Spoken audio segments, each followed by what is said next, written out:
Good evening. I'd like to call the Village of Webster Board meeting on September 24th, 2020 to order. And Al, if you would lead us in the pledge, please.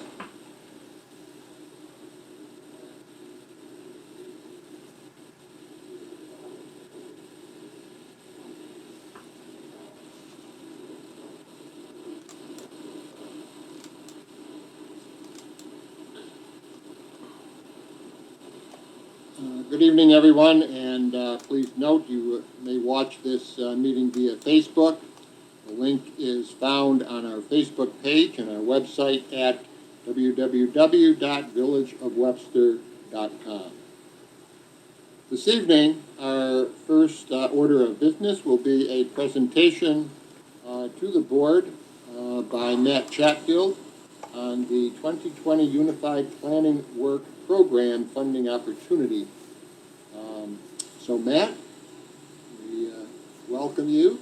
And look forward to what you have to say.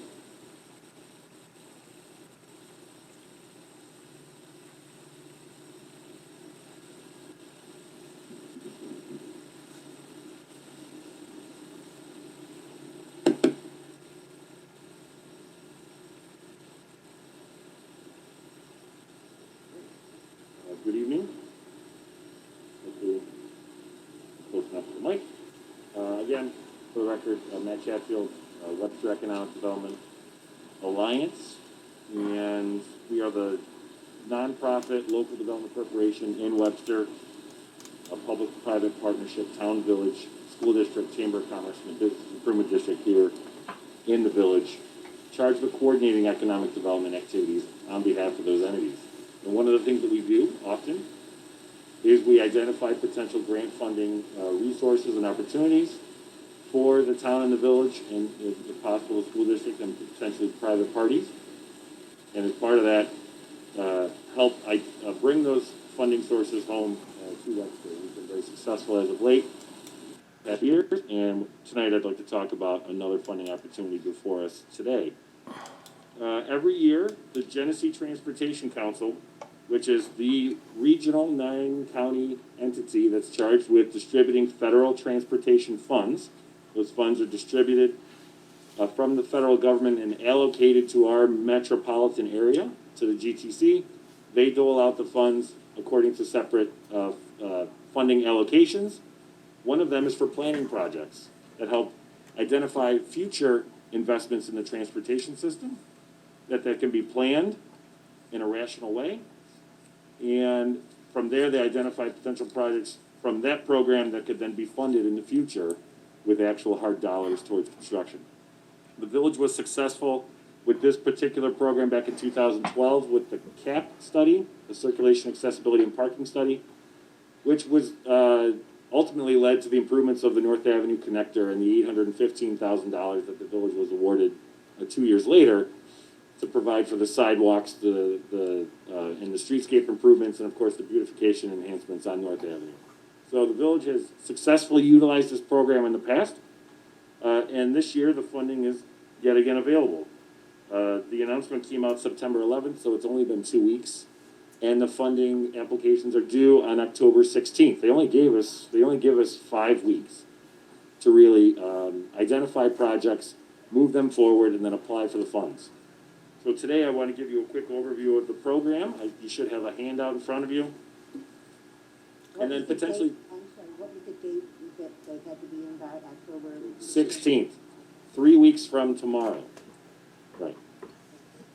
So if the first page of your handout talks about the UPWP program, it's the acronym, everything's acronyms nowadays. There's about $900,000 allocated for that this fiscal year. Typically, the GTC sees about $1.3 to $1.5 million of applications. So it's competitive, and they run out of money every year. So the funds are doled out fully every year, and there are applications that are turned away, and it's just part of the process. You try again the next year and enhance your application. GTC planning funds, physical improvements to the transportation system. They're not for actual construction, but they're for planning for physical improvements. Non-infrastructure services such as maybe transportation-related services for mass transit, and the integration of transportation and land use, which is a little bit where what I want to expand upon today and talk about a potential opportunity that we have discussed internally here with the village. So the projects that are eligible are concept level planning analysis and design initiatives. So this is not for hard engineering, this is not for construction. These are for preliminary projects to push them forward and identify what the next phase of those projects would be and asking for actual funds to do the engineering and then construction. And then they have to be consistent with the long-range transportation plan. So the Genesee Transportation Council comes up with this real this long-term plan, and there's a bunch of different criteria that they are hoping to, or goals, I would say, goals that they're hoping to achieve, and you need to provide a proposal and a project that's going to help meet a certain number of those goals, and you need to describe how you go about doing that. And then what are the benefits of going through this process? Well, based on the precedent and experience that the village has already had, identifying that plan, the CAP study plan, if we go back to that example, that plan resulted in design guidelines being developed for the streetscape within the village. It identified pedestrian connectivity improvements that were made, not with actual federal transportation dollars, but for example, the NOCO redevelopment, now Speedy, or Quickly, right? Is that what it is? The NOCO, everybody knows which one I'm talking about. When that was redeveloped, there was a sidewalk connection that was a pedestrian connection that was enhanced between the rear parking lot and Main Street. And that came straight out of a recommendation from your CAP study. And of course, all the other improvements that flowed from that North Avenue Connector project. So it identifies those enhancements that we can make to our transportation system, and then allows the village to enact those improvements. And then part of the study could be outcomes that are inserted into your comprehensive plan update. And it also enhances your likelihood of obtaining additional funding for improvements, state and federal dollars. It gives you preference and priority for transportation dollars that come out of the federal government. So there are many benefits to going through this process. And as part of this, I actually sat down with Jake last week. We sat down and we brainstormed. And Jake has identified an area within the North End Business District, which is what we're calling, is an area that we would like to potentially study further for how we can enhance the transportation network, the bike ped network, and then of course, some land use decisions regarding areas on Donovan, commercial, and potentially some areas along Orchard Street as well. And it was identified at that time that there really is an opportunity for actually a cross-jurisdictional application here between town and village, because a lot of the lands that we're talking about incorporating, the map that you have in front of you, there's the first map, there's a blue line that you should see on that plan. That blue line represents the town-village boundary. So north and west, or north and to the left of that line is the town, and below and to the right is the village. However, all of the infrastructure that's in this particular neighborhood, it all ends up coalescing together. And Jake and I identified some potential target areas that could be looked at further for enhancement. As well, there's a lot of other potential land use decisions that will need to be made in the coming 10 years or so. The next map indicates some potential land use considerations, where potential residential development may happen in the future, identifying where potential mixed use, commercial and residential development could happen, and also identifying those public open space locations that currently exist. And then the opportunity through this program would be, how does this all work together? How do we provide a plan for the development of that area north of 104 that's cohesive, that provides some identity for that neighborhood and that business district that is distinct from the Four Corners district, and also takes into consideration what you'll see on the next map, which is the vast trail network and public and pedestrian bicycle infrastructure in this area. It's a very important part of our transportation system, and this particular study area is the convergence of multiple different trail systems within within all of Webster, not just the village itself. And of course, the town's recreation center, it lies just to the north of this proposed study area, and North Ponds Park lies just to the west. So, and the North End Business District is smack dab in the middle.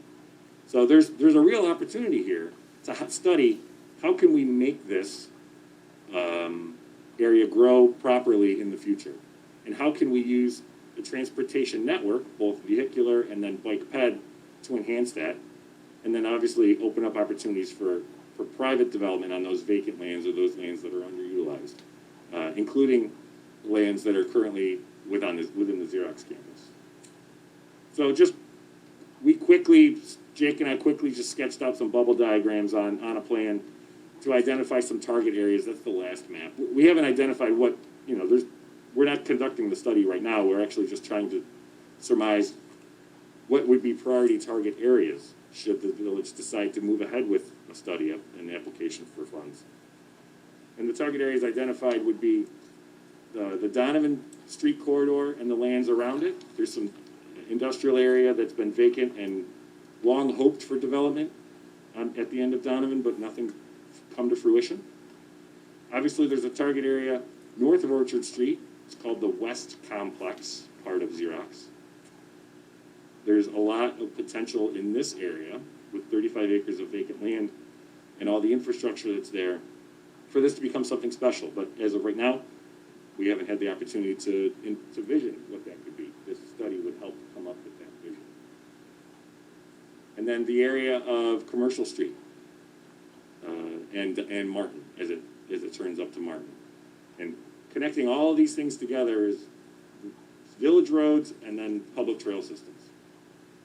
So that's largely the opportunity that seems to be some low-hanging fruit for this particular grant program.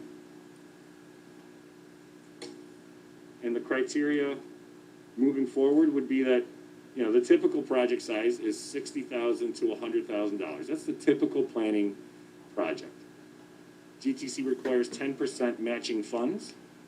So your typical matching fund, matching size is $6,000 to potentially $6,000 to $12,000. That can be cash or in-kind services provided by staff. It does not have to be cash alone. Okay, but the funds do need to be expended first. And I would need to understand if the funds can be invoiced on a regular basis or if they can only be invoiced all at once. They may be invoiced periodically, but I do need to find an answer to that question. So the next steps would be that if the village was interested in considering this grant program, and then obviously considering the location that Jake and I have recommended, the next steps would be to have a discussion on whether or not you wanted it to be a joint town-village application. That being said, intermunicipal applications are looked upon very favorably. The cooperation of municipalities is looked upon favorably when it's related to transportation, because roads don't care where the municipal boundary is. They don't recognize that, and neither do cars. So working together is what the GTC would really like to see. The deadline, again, is October 16th. It gives us 3 weeks. It takes me about a week and a half to 2 weeks of pretty much solid work to put together an application. So there's not a whole lot of time, unfortunately. We're 2 weeks from when the announcement was made. We're 1 week from when Jake and I sat down to go over what the opportunity we thought was. So I think we moved about as quickly as we possibly could. The timeline is just very tight. So. You don't have a time frame for when it would be the 6,000 to 12,000? So the funding, you would not be able to expend any funding until April of 2021. Oh, Okay? And then, obviously, at that point, I mean, they want you to commit to to providing the funds, but in the end, you're not actually expending those funds until, you wouldn't be able to expend any funds towards that project for reimbursement until April of 2021. And at that point, you still wouldn't expend the funds because you're gonna hire a consultant, you're gonna go through the procurement process. I don't see this project actually kicking off until probably August at the earliest, August of 2021, at the earliest, should you be successful in getting the funding. So, my question then would be this typical match, so we would look for what the grant would be, and then we would be matching that in somewhat proportion. Is that correct? Correct. So what I provided you was almost like a worst-case scenario. $100,000 study is about the max that they will fund. So the maximum commitment that you'd be making on a match would be $10,000, plus or minus, within a few $1,000s. But it's not anything it's not very sizable. Right. And that could be a mixture of cash and in kind. Okay, so that could be Jake's time, that could be staff time towards that Yeah. towards that, the project management of that effort, and then cash. And they do it include fringe benefits, so the in-kind match actually goes pretty quickly on an hourly basis. If we were considering a joint application with the town, would that then involve consideration outside of the village area? So that we would be looking, for example,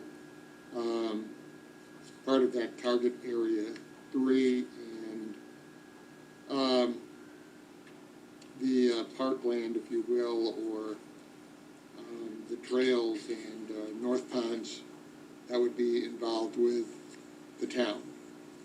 As we drew the study area we drew, intentionally didn't consider the municipal boundaries because we tried to identify a boundary for a study area that made sense within the transportation network. This current boundary does cross, the current study area does cross that municipal boundary. So yes, it would, if you were to consider an application that included this full study area, it would be wise to consider a joint application with the town. But if we were looking at what you had initially proposed, which was, I believe it was the Donovan and commercial part of that, and then it would not. Correct. Yep. It would be up to you to decide what the study area boundary would be. If I'm correctly, you would limit, basically one of the transportation systems, if you will, that's included in this study, the hiking trails and things, because there's not, in those two target areas, there's not a lot of that.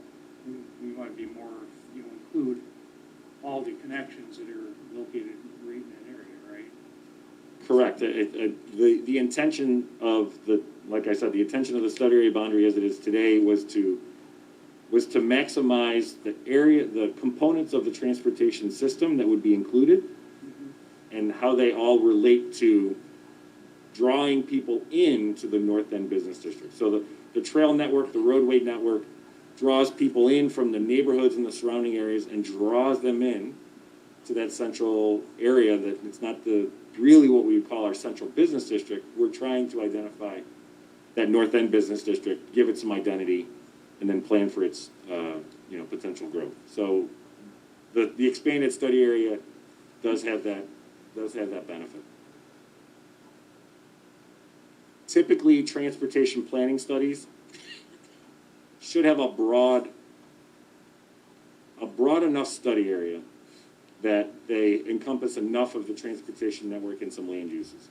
Individual corridors, small stretches, a half mile here, a half mile there, unless there was significant reason for it, I don't see the strength of the application if it was just commercial and Donovan streets.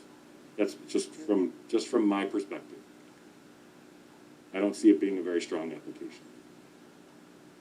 So what was your point with these three target areas? So there's, That's what I don't get. right, so when we look at you look at the hope was there would be areas of focus, but then there would be areas of consideration. So the transportation network that would be considered would be Orchard, the trail networks, and how they all, and work together, including the Chiota Trail, the bird sanctuary trail, and how that, and North Ponds Park. So how that unified system works. Yet from a land use component, right, the combining or the effort to combine transportation and land use, those land use considerations are within those target areas. The transportation component stretches beyond those target areas. So if there's going to be planning for land use and development and development scenarios, it would largely take place in those target areas. Whereas the transportation planning, the planning for the trail network, those connections, the roadway network, would extend beyond, which is why the study area boundary is where it is. Is that a clear enough explanation? No? Not really, but that's okay. You can join these places together geographically or by use. So you can't pick one small geographic location where the trail network is, because it encompasses all of it. So one of those areas might be, like you said, the areas of focus might be the trail system or the, alternate transportation to the road network. But then there's other areas for development, like you said, there's residential or mixed use or commercial, industrial areas. Some of those are geographic, some of them are by use, not by area. So it's a different way to look at tying them together. Correct. The goal was to create a broad enough study area boundary to make a compelling application. Understanding that from the village's perspective, there would be goals to work on the land use components within the village sector. And if the town was going to have any interest in participating, that there would be interest in looking at some of the infrastructure and land use components within the town. So the goal is to make a compelling application that meets the needs of both municipalities and will provide, a reasonable justification for them to do this in concert, rather than attempting to look at these two areas separately, or this one area separately. So it's just a recommendation, and there's lots of, I imagine that if this study was to move forward, there would be a lot of changes to the scope of work, amendments to that, and a lot more detail would come out of it. At this point, what you see before you is the result of a 45-minute to 60-minute meeting that Jake and I had to try and flesh out what we could do within the time allotted to apply for funding. I like the idea. So to that answer, it all has, do. all the answers aren't there, and we haven't thought it all through yet. Yeah. We still need some additional time to do that. Yes, sir. You need basically a week. You can make a decision in a week, it takes you about 2 weeks to. Yeah. I would definitely need a good I would need a commitment to move forward at the next meeting that you guys have, which is when? Either workshop weeks. or board meeting. Yeah, that's not enough. There, I'll do something to reach out to Tom and just talk with some. Have you talked to Tom? I have. Okay, that's okay. Are you gonna make a presentation to the entire town board? I was planning on doing that next week. Good. However, Well, all right, so that kills a week right there, to talk Yeah. about, which is gonna be a joint application, right? well, I can say this, if the village board is not interested in picking it up, I don't see the town board interested in Mm-hmm. in joining. Brian, primarily. It's the largely area the is village lead. targeted to the Exactly. village. It's a village lead. Absolutely, it's a village lead. Yes. But it's a joint project that would benefit both the town and the village. Well, we've been talking about the Donovan, and I don't know, for a couple of years now, that we were gonna try and do something, and I think this is a great idea. So I'm all for it. I know, but at last, we got serious in the last couple of years, but then nothing got done with it, so I'd be very happy with it. And anyway, I want to say one other thing to you. I was very happy to read Tom's opinion of you. You have done a fantastic job for the town, the village, everyone. Well, thank you, I appreciate that. Just so you know, I appreciate we that vote of appreciate it. confidence. Thank you. Yep. I have a quick, sorry if I can ask a question. If worst case scenario, and it seems goofy saying worst case scenario, you said the normal funding is between 60 and 120,000. So if somebody,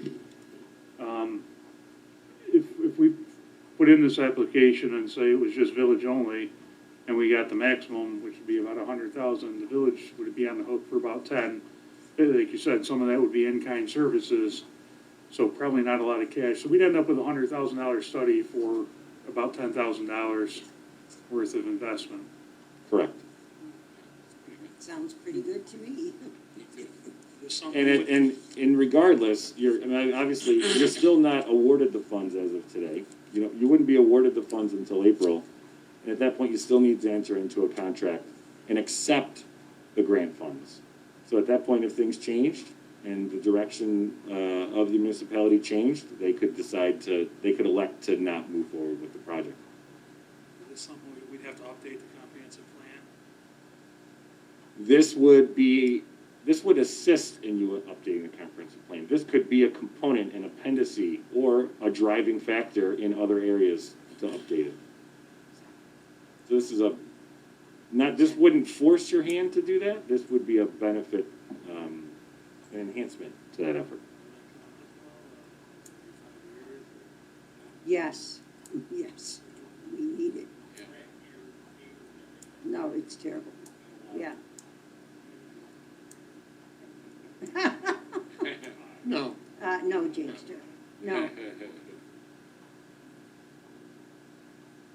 that should be coming, I've generated a list to try to get people Yeah, to serve on that. that would be extremely important. We really need to do that one. Do you need a commitment from us tonight? Say yes. If you do, I mean, from my chair, knowing sooner rather than later is beneficial, obviously based on the timeline. If this is, I guess what we could say is, if you're willing to commit to move forward in investigating this a little further, that would probably be what I would suggest. We're not talking about actually committing you to spending any public money as of right now. Yeah. The only time and effort going into this is my man hours to put this to together. put the application together, which is approximately 30 to 40 hours of time. So I wouldn't want you to be flippant with your decision to move forward if you were going to then decide to not submit at the last minute. However, I am happy to submit the application and do our best efforts to get the money.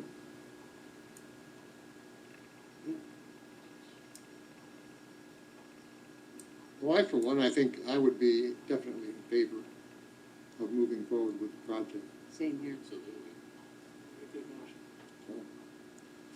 motion. Second. You'll make that motion? Okay. It hasn't done yet. Who's the second?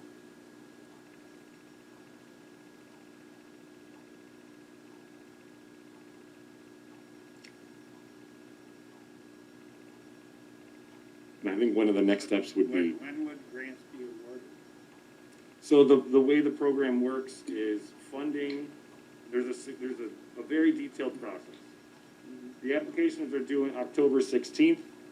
Development committee review, they have multiple committees within the GTC. It goes through their development committee and then their planning committee. Development committee reviews it in November and December. Then there's a 30-day public review period, January through the first week of February. By the end of that public review period in February, you would likely know if your project was given a positive recommendation to the planning committee. The planning committee meets the second week in February. They make their decision the fourth week of February. So it would be known by the end of February if you were awarded funds. They would not be technically eligible to be spent until April 1, which is the fiscal year for Genesee Transportation Council. So you would know in February. But you wouldn't be able to move forward until April or later.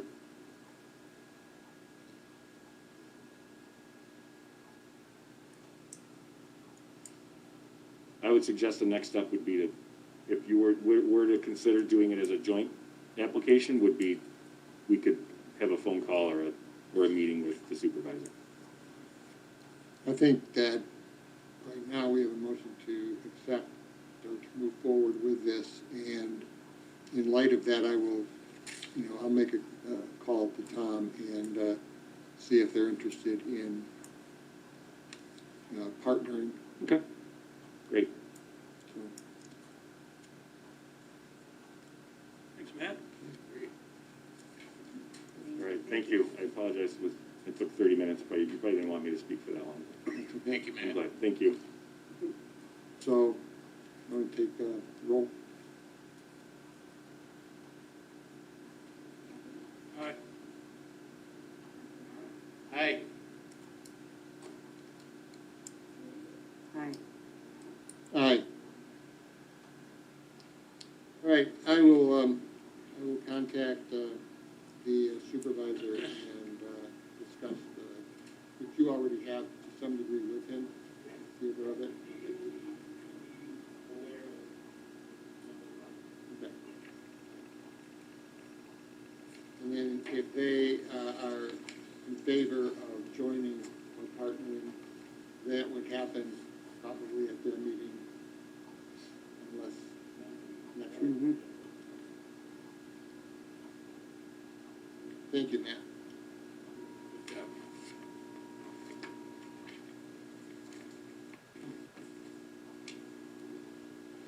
Okay, at this time then, we will move to public comment. And anyone wishing to address the board may do so.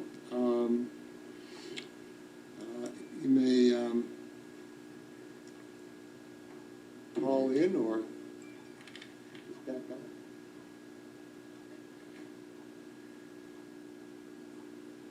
Currently, we have no comments, but if you want to announce the phone number, we can open it up for that. And there's no one at the door. There's no one at the They door just at checked for the us. moment? Yes, correct. The phone number to call in is 265-3772. And if you would like to contact us for public comment, you may do so.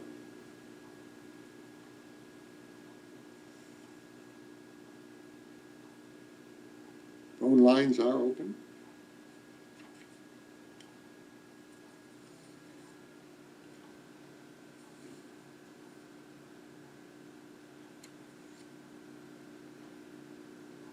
Okay, pardon? Still no comments on Facebook as of right now, so. All right. And then we will have a second public comment at the end. There will be a second opportunity for phone call-in. Okay, then I will, oh. How do I do this? Good evening. This is phone line for public comment at the board meeting.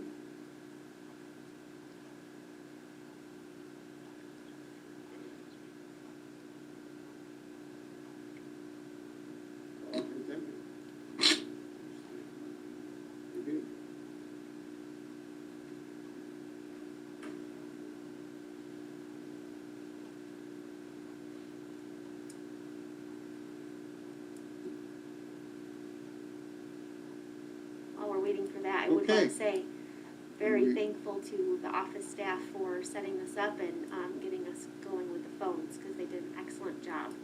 So, just want to say that. All right, there are no phone calls at this time, so we will move into board business. There will be an opportunity later for, again, phone call or public comment. All right, first item is a resolution to approve the minutes of the August 27th meeting. The minutes are in front of you. If you've had an opportunity to look them over, if there is no problem with them, if there's no comment, then I would ask for a motion to accept the minutes. I'll make that motion. Aye. Trustee Belkane? Aye. Trustee Lancy? Mayor Byers? Aye.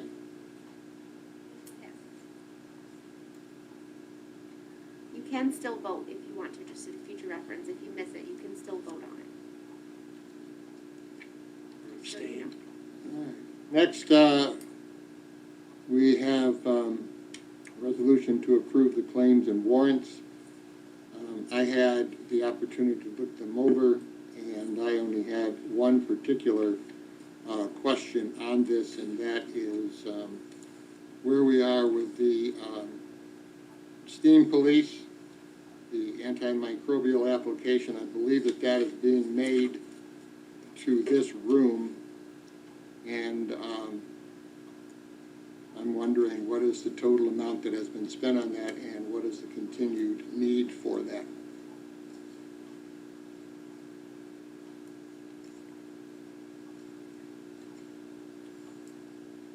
I believe And it's if there is no continual need for that, as this room is only used periodically and the time in between allows for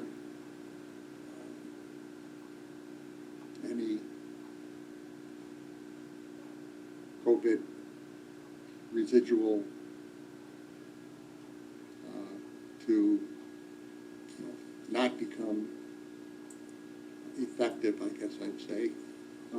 Is there a need to continue the antimicrobial application to this room?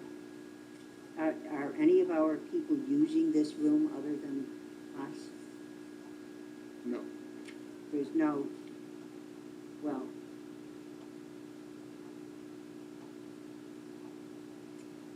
they do use the kitchen. So that's, Why?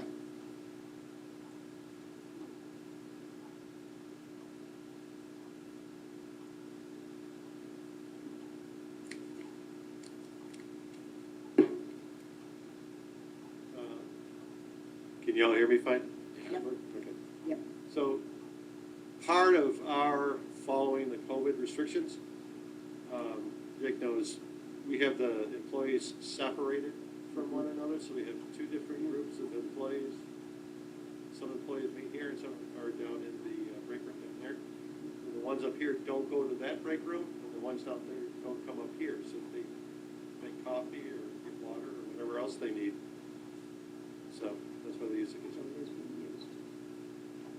They are using that as their break room? I don't know. I thought that Clancy had his own dedicated room there. He does. So where else are they, where else The are they? bathrooms,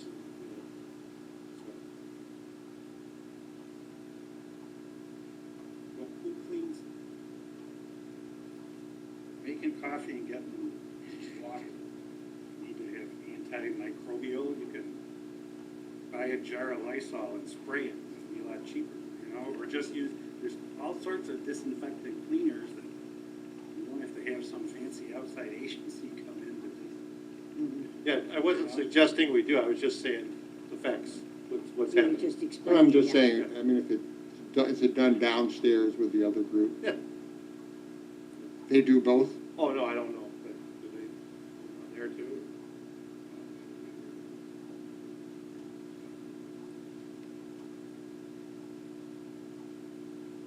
Because it's separate people that come in to this room that aren't here all day, every day.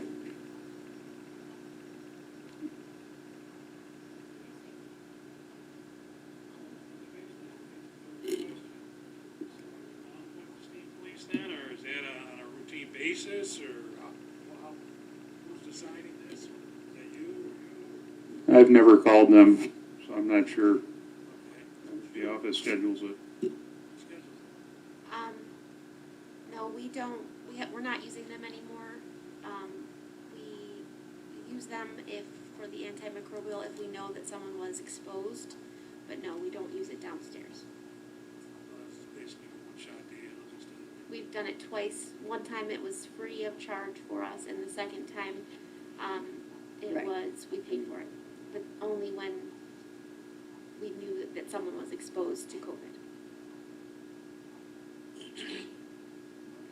Yes, well, oh, you're the one who used it downstairs because you were exposed to it. That's why you're raising your hand up. Yes, yes. All right. I mean, I have no problem paying this, but I don't see it as being something that is necessary on an ongoing basis to do up here. Unless there is a problem. Right?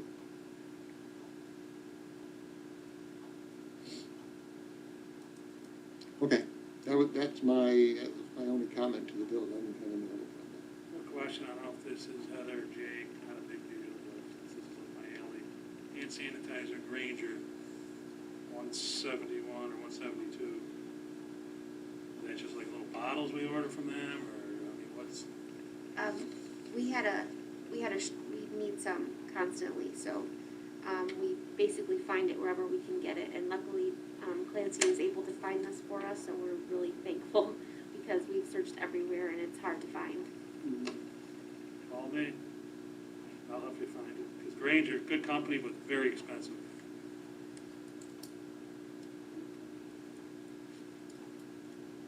And I had one, and this is really for just Marcia, and I think it was just an error in typing. It was the Burke Group, and the invoice stated it was 2,250, but on here she's got 2,025. So I just wanted to be sure. Okay, I'll double check on that. Thank you, Judy. The rest of that, I think, goes to, it's split up for sewer. Yes, So if you see on the Oh, GG, maybe that's it. Oh, Yeah. maybe that's thank it. you, Jake. But I'll still double check on that, thank you. Oh, no, it is. Okay. Thank you, Jay. Mhm.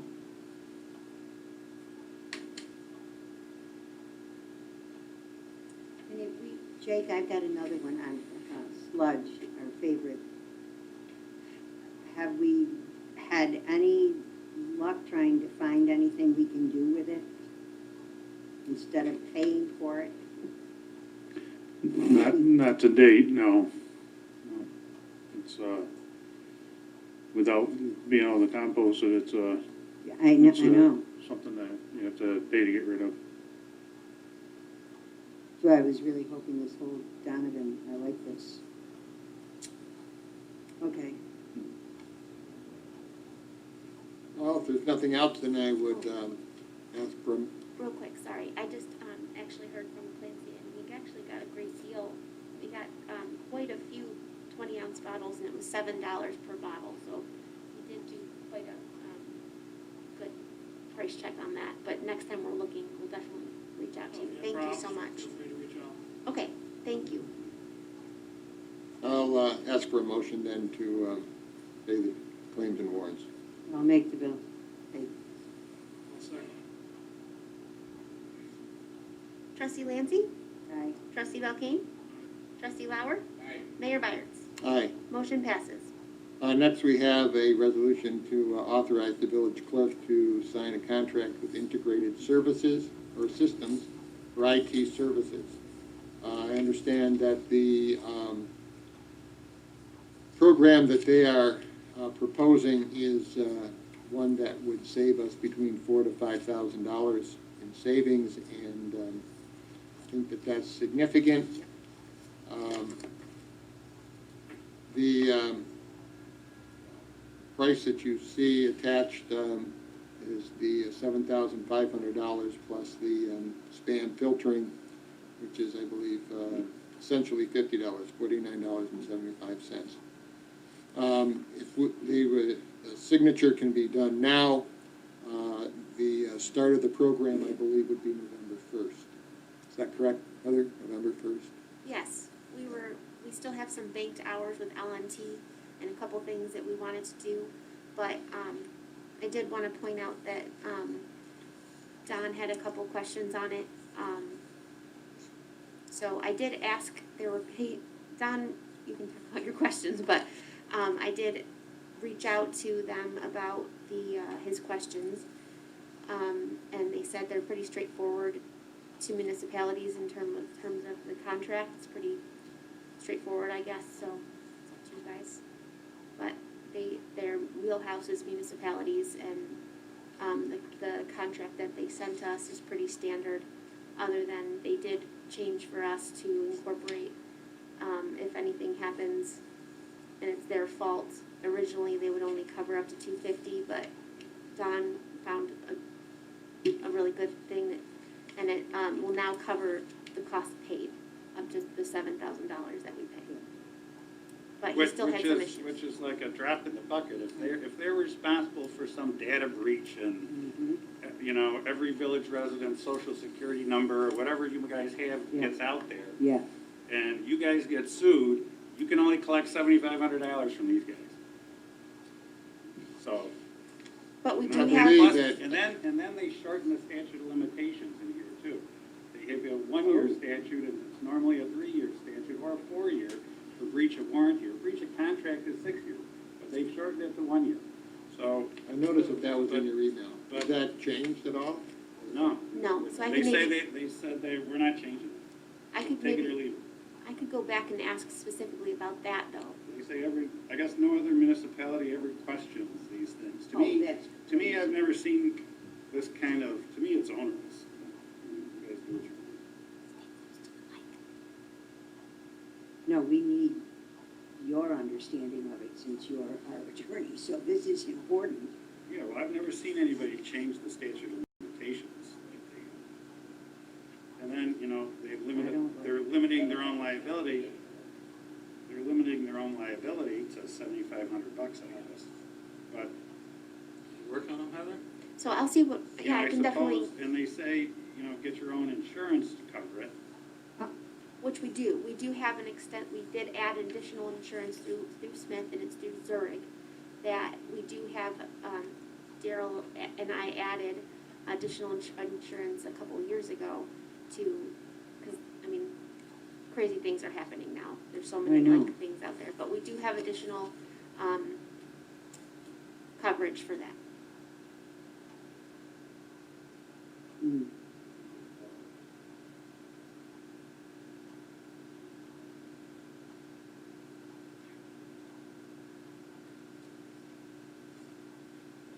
So they left no wiggle room in there at all for a change? It didn't, to, it didn't seem like that. Did Don reach out to them, or is that just? Yeah, I better do it. I could. I'd be happy to. I definitely CC'd you in so please, that'd be great. If you could. Yeah.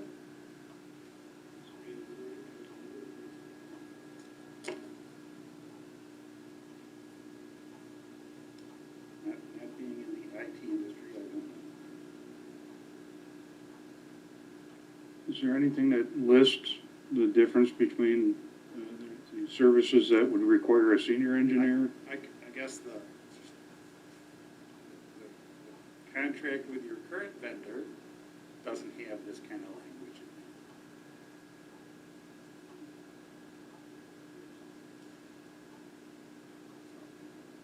I apologize. It's been so long since we compared them. We did compare them at one point, but I don't recall. So there's no rush. We can put this off a little bit longer, but it is a huge savings. So I definitely appreciate the savings to this, and I see that the start time would be November 1st, so we do have some degree of yeah, room to follow through with it, and maybe we should do that and put Okay. this off until the October meeting no problem. and get an answer to that. Yeah, absolutely. Well, could you go back to the, our existing carrier and question them as far as, So you know, this new company is offering us, you know, we did. Joe and I met with them before COVID, And we sat down with them and we love them, so we gave them the opportunity, hey, this is what we've been offered, is there, because they don't do municipalities, we're their only one. So that's the problem, is that it's completely different. Okay. The funding is, like, the way we're charged is just completely different. I mean, they have these big companies and that can pay these fees. They couldn't come anywhere near it, and we did give them the opportunity, saying, is there any way you could change your Okay. structure to work Good. with us? And they said, unfortunately, that's not Good. something they were gonna do. But they appreciated us coming to them, but they can't meet that cost, that price. All right, so do I have a motion to table this until the next meeting? I'll make that motion. I'll second. Maybe just table it, period.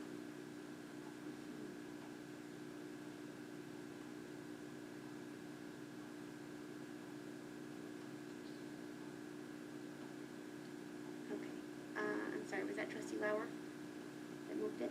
No. Trustee Lancy? Aye. Trustee Lauer? Aye. Trustee Belkane? Mayor Byers? Aye. Motion passes. Jake, I don't have a list, well, I do have a list in front of me, actually, of your surplus declarations. Are you interested in moving forward with that this evening? If we can, yes, and I apologize for being late. I was,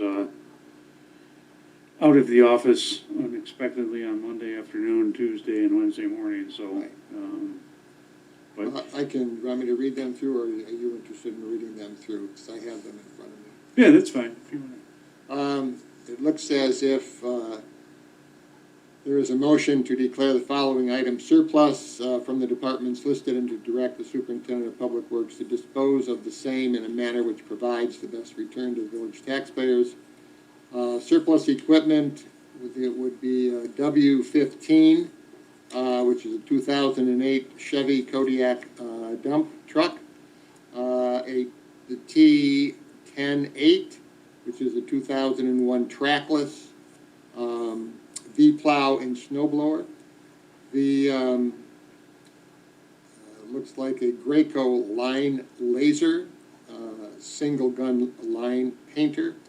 Also a generator, and we have a Sea Snake for a lateral camera from STP, and T-13 1992 Wildcat from STP. Those are, I believe, what you're looking to sell or auction off. I believe you also mentioned that the generator would be sold at a separate auction after it is disconnected, so that it's not an immediate disconnect. Correct, yeah, that's, they seem to be getting better value for the seller if you do them on a online auction. From what I'm watching, these types of whole building generators, this would be that blue one that's near the back door to the village hall, and it's a diesel standby generator there. Okay. But yeah, they seem to do better online than in person. Okay, so this resolution is before the board to have the superintendent dispose of the items here which provide a best return for the village taxpayers. Trustee Lancy? Aye. Trustee Belkane? Trustee Lauer? Aye. Mayor Byers? Aye. Motion passes. Thank you.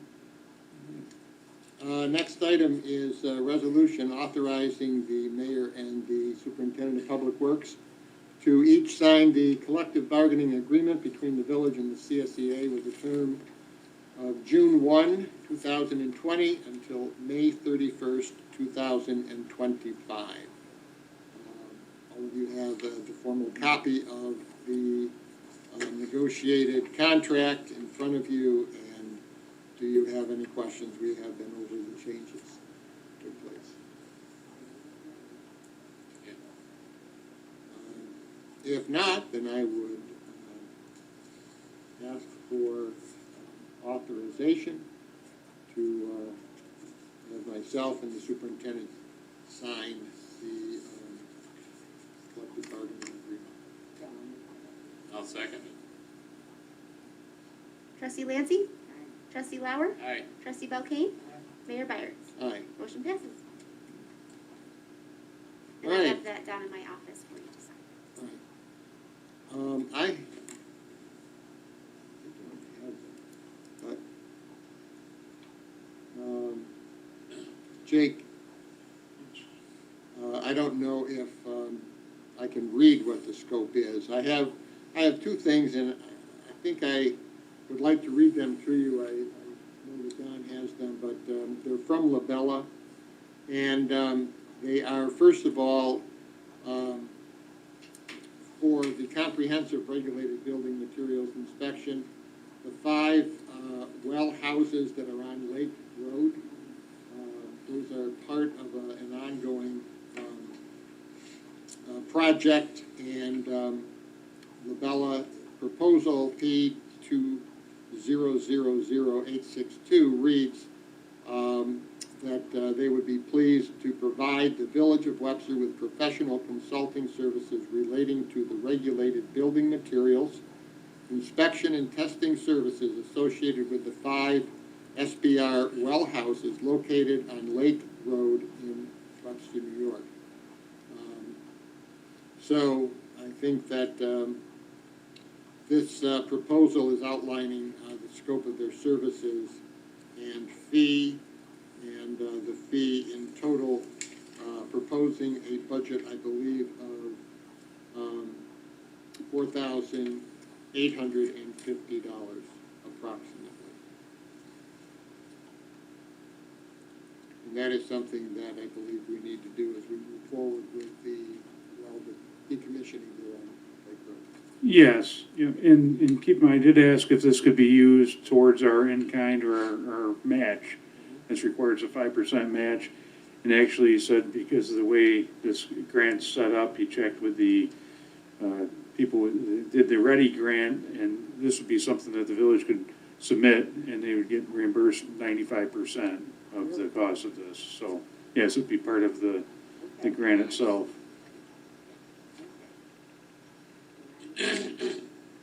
Or, yeah, we would submit it to the town, because they're named on the grant, so this would be one of the items that we would, that would go in, so. So I would ask for a motion to approve this proposal. I'll make that motion. I'll second it. Trustee Belkane? Trustee Lauer? Aye. Trustee Lancy? Mayor Byers? Aye. Motion passes. The second one from Labella is a proposal for professional services, Village of Webster Speedy's Permit Form, NY28 submission. It is a proposal to provide professional services to the village for the State Pollution Discharge Elimination System, known as Speedy's Permit Form NY2A. And the submission project, which we would need to undergo in order to know whether or not, or regarding our Speedy's permit. So this is what they are proposing, and this is, I believe, in the amount of $3,500. Mayor Byers? Yes. I know you had mentioned before that you wanted to do that contingent on our attorney approval or review. I For think, the last one I as would well? say both of them. Both of these would be proposals that would be based, even though we are voting to approve them, would be based on the approval of the attorney as he would get back to us. Okay.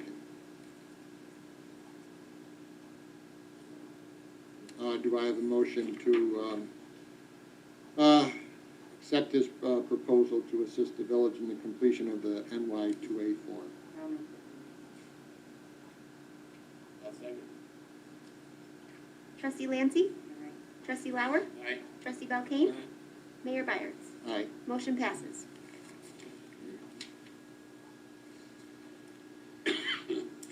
Don? At this point, is there anything from our attorney? No, other than Take your time. Look closer. looking at the second one, Jake, for the Speedy's permit, Mm-hmm. it says the services will provide professional services for an hourly not to exceed fee. But they don't, nowhere does it say, so the maximum, it could be less than $3,500, depending on how many hours it takes them, right? Correct, yes. Nowhere in here does it say what their hourly rate is. That's in the term service agreement that we've already signed with them, I believe.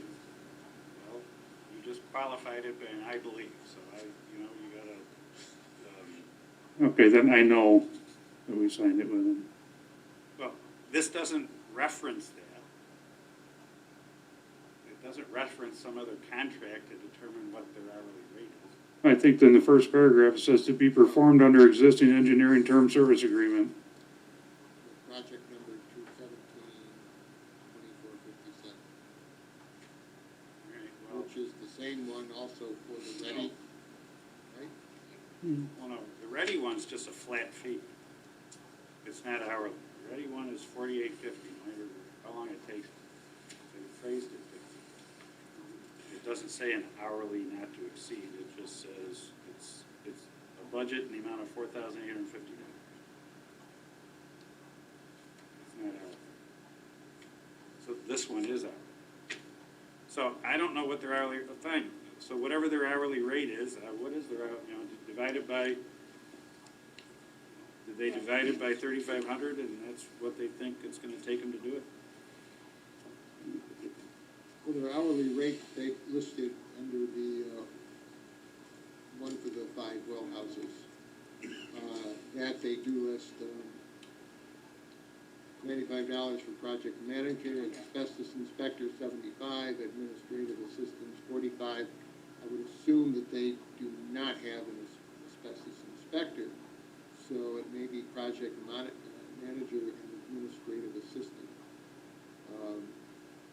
The other things that are down below are not certainly part of the consideration for the speedy permit.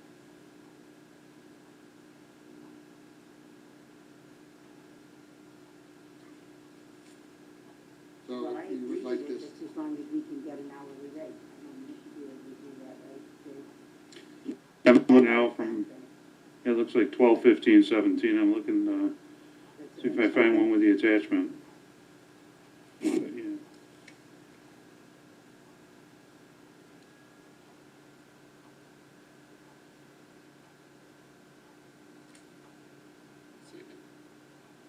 Seven something hours, yeah.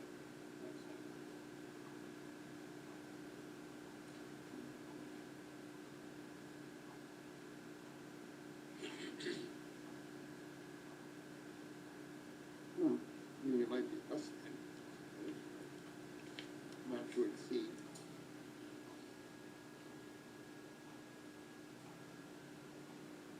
You know, maybe we can just approve it on understanding the hourly rate.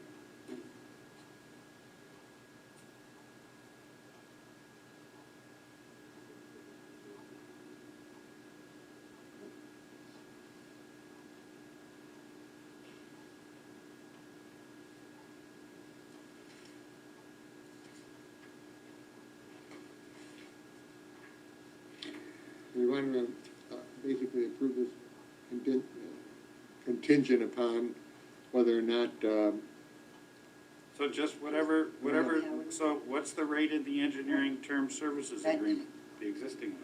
Oh, Jake, you're looking at it up now. That's what he's Yeah, been that's trying what to I'm, do.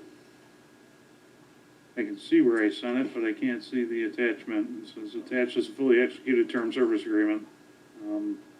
But it's not there. Okay. So can't we, It must be a reasonable rate, otherwise he wouldn't have entered into that deal in the first place. Right, Right. we've been using them for the last 2.5 years at that rate. and it's a not to exceed fee, so in fact, it could be less depending upon the work that they're doing, but it will not exceed that, is that correct? And these are, estimates, for an hourly not to exceed fee. So yeah, even if they spend, and for that one, even if they spend more time than they're guessing, it's not gonna exceed that amount. That was the only question I had. I didn't see where it said what the, how much yeah, was the fee. Yeah, and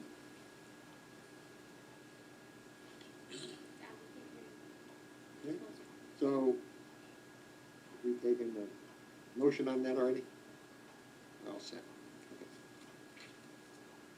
All right. So that was your question, Don, regarding anything else? Well, we have not heard from you in a while. Turn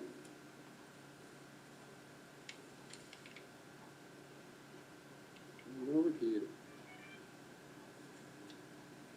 Hello, my name is Will Barham, and I'm a code enforcement official. Made my confession.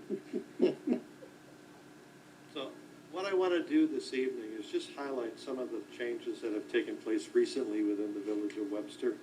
Specifically, a lot of the new happenings around town. The first is you noticed everybody's like, oh, what's going on at 109 West Main Street, the old Webster Auto? And it's funny how rumors spread. You know, oh, it's going to be this, it's going to be that. Well, it's going to be a restaurant, and down below is a small party room. I talked to the owner of the property. It's a very nice gentleman. Of course, Greg Chambry owns it. What I like is he appreciated the existing architecture, and so he basically has kept it the same and just enhanced it a little bit, corrected a few things that needed to be corrected structurally inside the building. And from what I've seen, they're doing a fantastic job in remodeling it. And it's nice because I got reacquainted with the crew that did all the work on the existing nursing home, Maplewood Nursing Home, and it's always a settling feeling to know the people that are working on the building, and you know their type of work, and these guys do an excellent job, so I was very happy about that. Their inspections have been going very well. Jim Barbado, who is the principal officer, I think, of Pridemark Homes, received approval for sketch plan review earlier.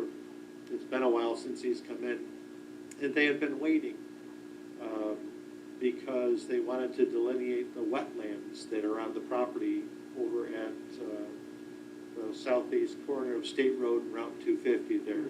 Basically, all that land behind the Good Shepherd Church and a bit further and across the street from the Shantz Park. And so now they've done that, and they're looking at the earliest November, but no later than December, to come in for,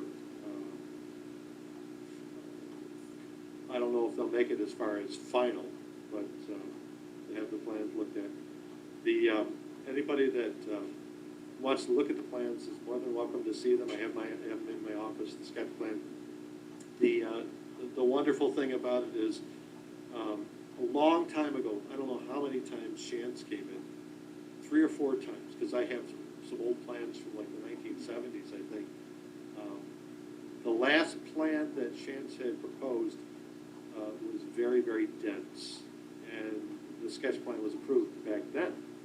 Well, what I like about the plan that Pridemark presented is there's a lot of room. It's no more than 4-unit townhomes and 3-unit townhomes, so with a big green space in between and a clubhouse, very similar to what they did down the road on State Road, off State Road, which for the life of me I cannot remember. Not Candlewood, what is it? But anyways, so we're looking forward to working with them. And of course, they're communicating with Jake now about the sewer, so that'll be fun as time goes on. Sent out annual letters for pond inspection. What that means is we have several ponds in the village of Webster for storm retention. So, like North Ponds has like 7 ponds over there, and then some of the newer development, every new development has to have a pond, because what it does is when you put impervious buildings and asphalt on an area that normally absorbs the groundwater, you gotta do something with the water, and you wanna slow it down leaving the site. And basically what a storm pond does is 2 things. It slows the water down, of course, but it also provides some type of filtration which is a natural filtration. That's why when you see the cattails and things like that people don't like, those actually provide filtering of the water before it goes out into the tributaries. So we have several of those, and we have maintenance agreements with all of those complexes. And what the maintenance agreement allows us to do is a couple of things. One, it makes sure that we have something in place so that if something needs to be done, we get a hold of the owner and they'll take care of it. Number two, if they don't, then it gives us it's like an easement. It gives us the ability to enter the property and address any malfunctions in the pond ourselves. So, but our code allows us to basically tell them that every year we have to send these letters out to do that. We got our CDBG funding. What was it? 90 grand? 90 grand. $90,000. That's the highest we've ever got. So they're being very kind to us. One thing, we did get a compliment, Jake and I, about our submissions that, I can't remember if it's HUD or who it was, but they really appreciated how we submitted, the timeliness of the submission, plus the execution of the project. They want shovel-ready projects, and we've given them every project we've had with shovel-ready, so they appreciate that. So thank Jake for that, because I do the easy stuff. I fill in the blanks. Jake takes care of the rest. So, thank you, Jake. He's gotten us some good grants. Yes, he has. Yes. It's all Will's writing. Yeah, that's right. Thank God for Catholic school in cursive, yes. Are there any questions for me? I have one. Yes. That, is it, in one home on Hawley, is it Hawley Street? Hawley? That was, you get to have an oxygen mask on when you Oh. went in there. 243 Curtis Park. That's, yeah. Yes, I'll never forget that. Yes. Yeah. I went in there, left, went home, basically burned my clothes, took a shower. And what happens, Yeah, what's what happened? happened since? Well, they hired a company to come in and clean the interior of the building, the home there. And basically, every other week or 3 weeks or whatever, I'll go over there to make sure that the house is secure so that, you can't have vandals going in there and everything like that. And inevitably, I find something wrong, but I did have an opportunity just as I was glancing by to see, I don't know who they paid, but they should get their money back. It's still. It's a mess. Yeah, it is. And the bank, I think the bank is, they must have some type of ownership of it. I don't know if it's been in foreclosure yet. I haven't seen anything on the County Clerk website yet, but they're able to get into it. So, I have been in contact. We were supposed to, the fire marshal and I were to meet somebody there because the bank wanted to know if the violations were addressed. And so we set up a time. Both the fire marshal and I showed up, but they didn't. And so now we're trying to get a hold of them again to try and figure out what we're going to do with that. But they're kind of maintaining the outside of the property, mowing it and everything. So,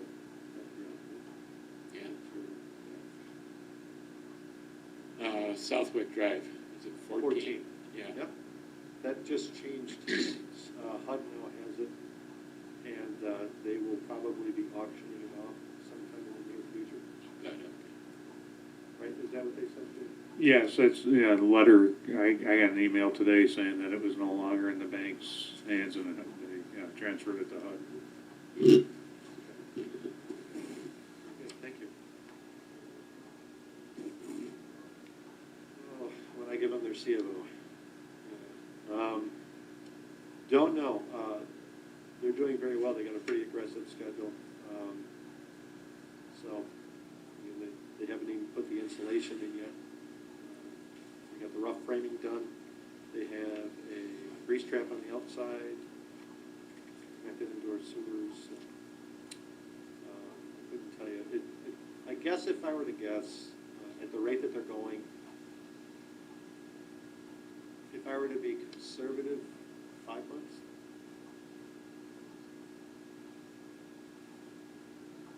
Is there any chance, that I could go in with you and look around in there? Oh, I don't know. I don't think we That- should be seen together because it would ruin your reputation. My reputation. Yeah, absolutely. Oh, you're gonna have to watch out. Yeah, no, absolutely. But I- You know what, Yeah, I because I've think been that, dying to see what they're doing Yeah. inside, because we need a small party house once Yeah. COVID is over.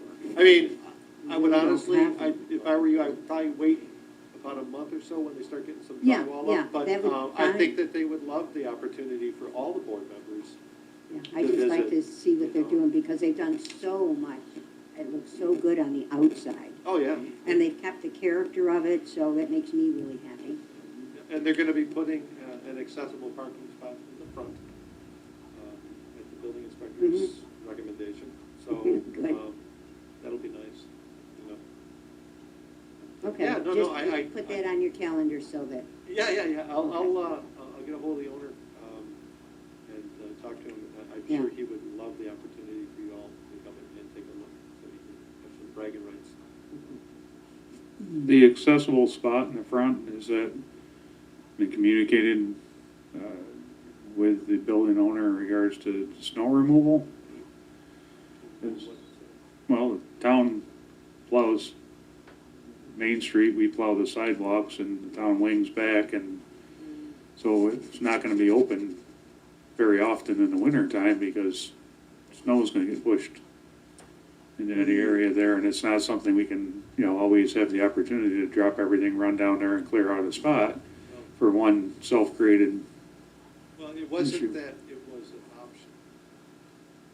The accessible spot was absolutely necessary according to the New York State Building Code. So regardless of how it's gonna be difficult to be plowed, it was something that had to go in anyways. But I can communicate to him and say, hey, town plows, you might wanna give extra attention to this, to clear up, keep it clear. Yeah, it's gonna be something, they go through sometimes 3-4 times a day Yeah. when they're winging back, and it's a wide road there, so there's a lot of snow that gets pushed off to the side with especially a very small median, and especially if they cut into that median for the ramp at all. It's gonna be, very tricky. Okay.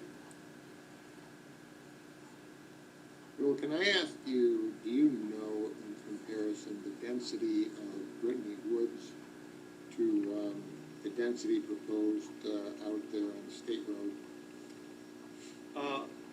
From a percentage rate, I would say that Brittany Woods is a bit more dense than it would be over at the proposed Five-Mark Home subdivision. So I honestly, the only variance that I think they're going to be asking for is they want to be closer to the road with the front of the houses. Other than that, I believe they're far less dense. I mean, you know that when, typically, when a developer comes in and they have a plot of land, they want to at least meet the code and what's allowed, and so they'll try and put as many as they can in there. But this actually is, I believe, is less than what they would even be allowed density-wise to put in there. And I think they do that for a reason, because they sell better.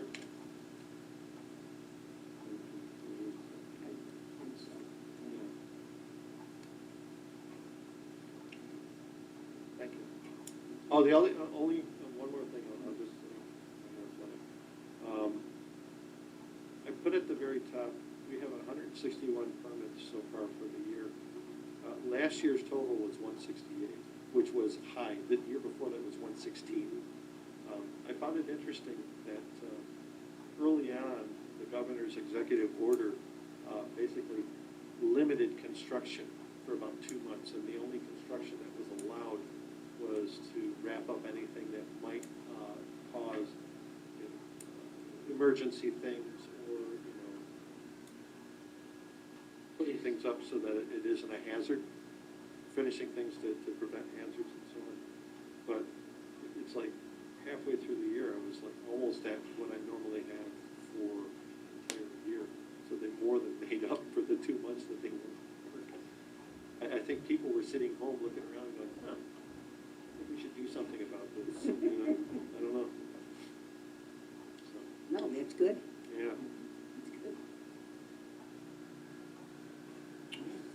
Thank you. You're welcome, thank you. Good report.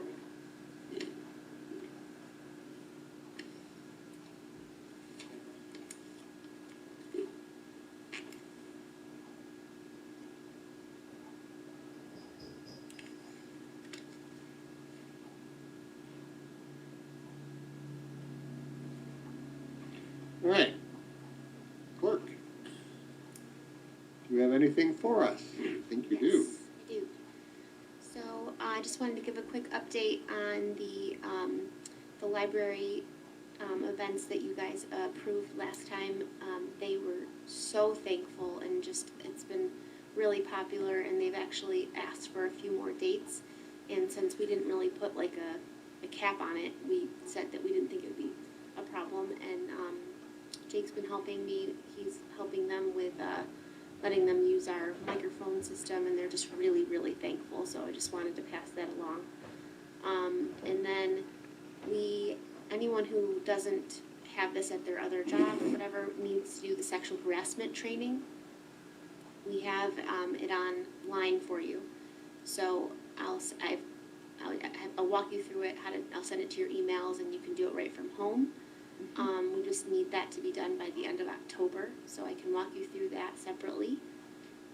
And then we need an answer on Veterans Day.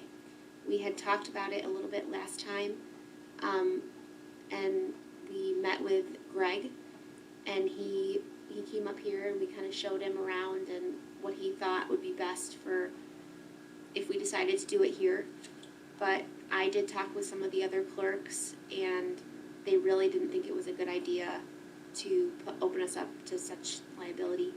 We talked to Don about it, and I think that we have a good idea to do the takeout, but it really has to be a board decision. It's up to you guys what you want to do. But we thought we could write a really thankful letter to the veterans, put it in the bags, and thanking them for their service. And we also want to talk to Greg, or I forget who took over, but thought it'd be great for Daryl to actually go down to their ceremony and just say, hey, this is available to you. You're welcome to partake in it, just so that they know that even though we're not doing a sit-down luncheon due to COVID, we still want to thank you and honor your service. So it just really needs to be a board decision, and then we can move forward with the I like luncheon. that idea, though, going down to their meeting. Well, Yeah, I and asked just letting Carl. them know. I asked Carl whether or not they were having one, Jake. You may know or may not know. Carl did not seem to indicate that they were going to have, this is not you necessarily, Carl, this is another Carl, but he didn't seem to indicate that they were going to have a ceremony down at the, My understanding was that it was are going they going to? Do you know if it's on? I'm not sure. I had dinner over at Bremont and talked to Greg a couple of weeks ago, and he was going to check with the Legion and confirm what their plans were. Yeah, because he's a member of the Legion, I believe. He's a Yeah. past commander of the Mhm, Legion. he is. And they do it typically in conjunction with the VFW. And the Legion work together on the Veterans Day. I honestly can't imagine them not doing a Veterans Day. It's, I guarantee that's gonna I'm happen. pretty sure. Yeah, One way or because- another, yeah. they're gonna do something. Right. Yeah, But when I they- talked to Greg Yeah. last too, he was hoping that that's what they were gonna do. The plan was that they were gonna have it. They just wanted to hear from So us I first. just, but I haven't got a firm either. Well, because they're not meeting yet. I know. It's coming up, so they wanted an answer from us. And as soon as you guys decide, we were gonna tell Greg, and then he was going to let, the two Yeah. entities know Yeah. what our plan was, so that they knew. To Yeah, alleviate any concerns, I'm sorry, to alleviate any concerns with congestion or Yeah. closeness. I know Clancy had talked to the fire department, and they've agreed also to open up if we wanted to see people in the firehouse, open it up there too, in the apparatus bay, they could move the apparatus out, and allow people to sit in there so you don't pack one room with so many people. Honestly, my personal opinion is that it would, it'd almost be better saying, have a Veterans Day ceremony and say, due to COVID, the lunch is postponed if we have a takeout only.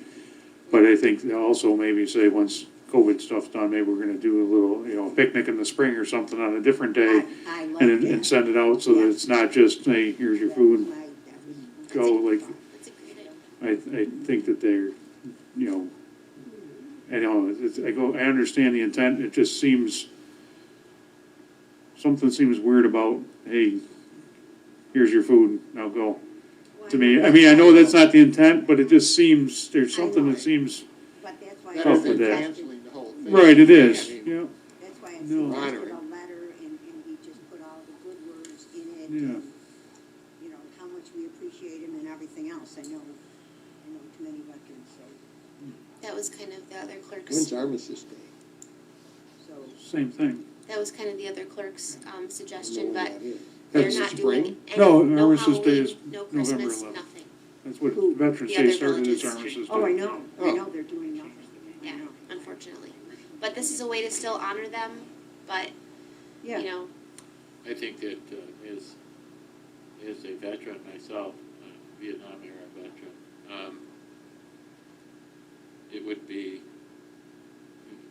most of those guys are my age, so, you gotta Well, really pay that attention was to my the, concern. Yeah. COVID. Yeah. Yeah. And so I think that I would rather than risk myself, getting COVID, not to Right. have anything at all as far as even, I like the takeout idea, but I also like a later date better. so we could do that. I Well, just, we can do both. you know. I mean, it's Yeah. like we can, but I mean, Can I we want afford the both? idea of a spring something would be great. yes, because we budgeted for Christmas and other Oh, okay, events and that's we right. won't be So we having got- those, there's so money we there. can do both, I think. Halloween. We Yeah. haven't been spending anything on fun, so. So we do Yeah. takeout and a later date. Well, that's, Yeah, but definitely. I think that's a great idea. You We're see what still getting happens, candy for Halloween, See what right? happens by spring. Oh, and I'm shaking his candy. That's just for I Halloween, think I they're wanna, there, We're one still bag, I waiting to think hear that's all if of them. trick or treat trail is still happening. I doubt it, but Oh, I we will heard definitely buy candy if it's happening. But it's not, so. I don't think so. I we should, there might be a rush on it, we should buy it now just to make sure I we think so. have it covered. lifesavers. Much as we love you, Jake. Okay, so if everyone's in agreement, I'll let Greg know that we will do the takeout and then, we can do a later Well, event. you and I can come up with a letter. and- Yeah, that'd be great. So we'll work on that.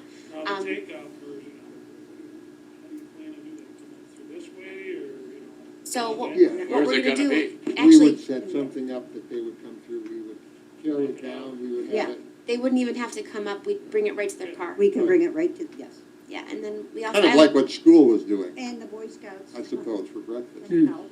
Yeah, we talk, Another- we get the another- explorers going Get the again. Explorers down here. Is it Prime Rib again this year?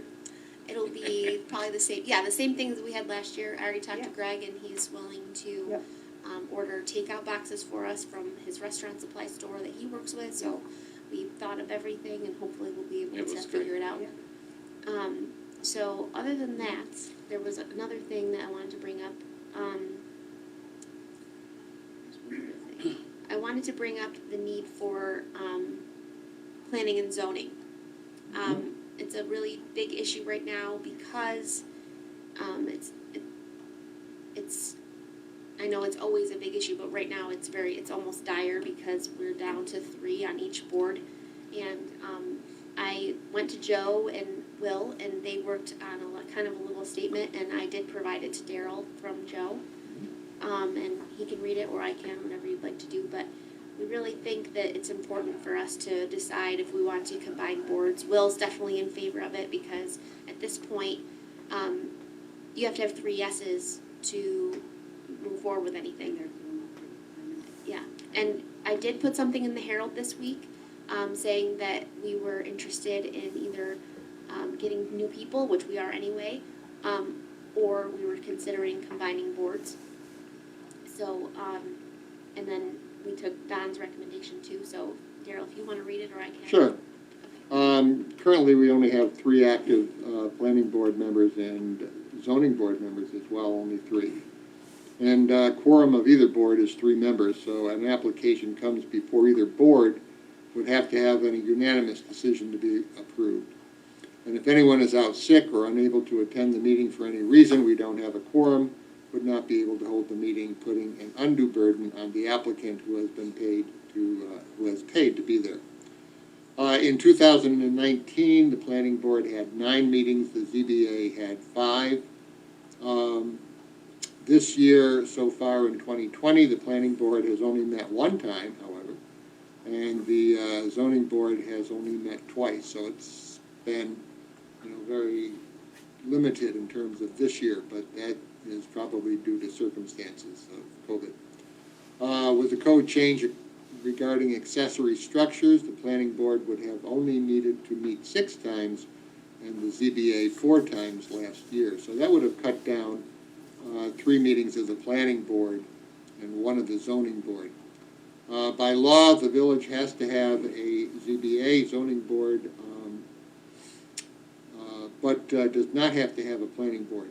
It has been suggested by NICOM that the easiest way to accomplish that is to replace the words in terms of combining or reducing the 2 boards to 1, be to replace the words planning board in our code by the words zoning board of appeals. I have 1 application, 1 person who has at least expressed an interest. He expressed an interest back in March, and due to COVID, we have not communicated since that time, but I still have his application. That would be for the planning board. However, if we were to consider combining, there would be 5 members and 2 alternates. Right now, we would probably be able to, in fact, come up with those at least 5 members Yes, and definitely. 1 alternate, I Yep. believe, And by combining the 2 boards. And going, also in addition to those points, it really streamlines the process for people, so they don't have to go to 2 things, 2 meetings, and, a lot of villages are moving toward this. We know for a fact that Village of Hilton, the Village of Honeyway Falls, and I know there's a couple more that are looking for it too. So it's definitely, do more with less, and we think it's, especially right now, we really wanna make a decision on this very soon. Yeah, I agree with that, though, I think, because I have heard before that people have said, well, no, I had to go to the planning board, then I had to go to the zoning board, then I had to go back to the village board, and they've lost 6 weeks to 12 weeks, depending on what's going on, so, and I really think now that we're down to so few, And one of them wants to get off as well. yes, I know, And one, I think, is having some health problems, so Yeah. definitely. yeah, I'm for it. Me too. Just, how, I just don't like the name, just calling it the zoning board, though. That's what you have to go. Yeah, zoning board of appeals.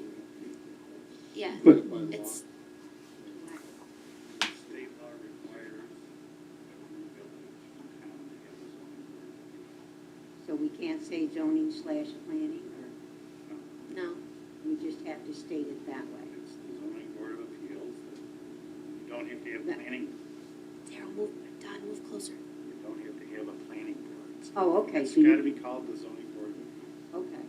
When this was discussed earlier, I'm sorry, when this was discussed earlier, Don, was there I thought there was a certain number of the planning board functions that the village board would have to take over. No, just the zoning board can do it all? Yeah, if that's the case. You could have the village board do it, but I don't know. No, I just thought that that's the way the law was set up for certain things, certain functions. Yeah. You would have to, you would have to amend the, pass an amendment Mhm. to the local law to the zoning.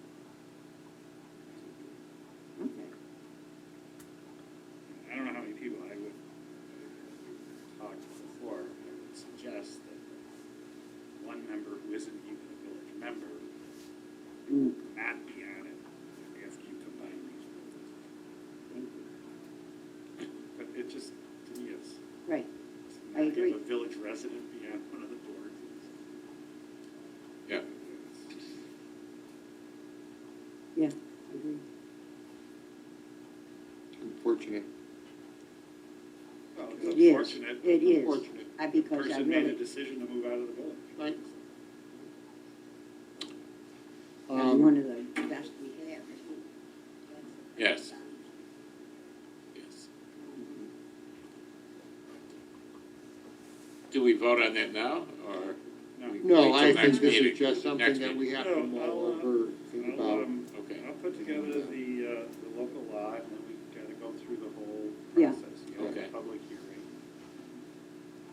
And in the meantime, I will contact, a gentleman's name is Ken Hurley, and I'll contact him and follow through with that, and see if he still has an interest, and, if he would be interested then in serving on the zoning board of appeals rather than just the planning. We need some strong personalities on both of them. He has a very good background, Yeah, resume. well, that's kind of, we need it. Thank you. Anything else, Heather?